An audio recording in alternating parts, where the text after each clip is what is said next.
Hello and welcome to another episode of Driveway Dudes.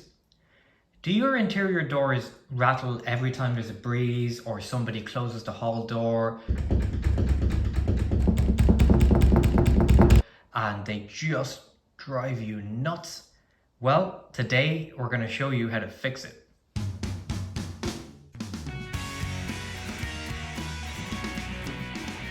The reason for this is when the door latch engages with the strike plate, there is too much room in here.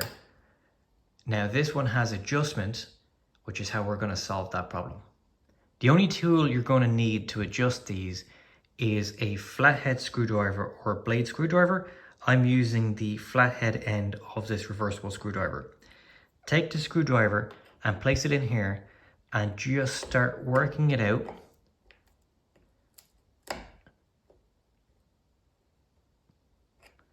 Little by little until there is no more rattle. So we're going to test this now. And that's it. No more rattle. So we really hope you enjoyed that video. Thanks so much for watching. And don't forget to like, share and subscribe to Driveway Dudes. And have a great day too.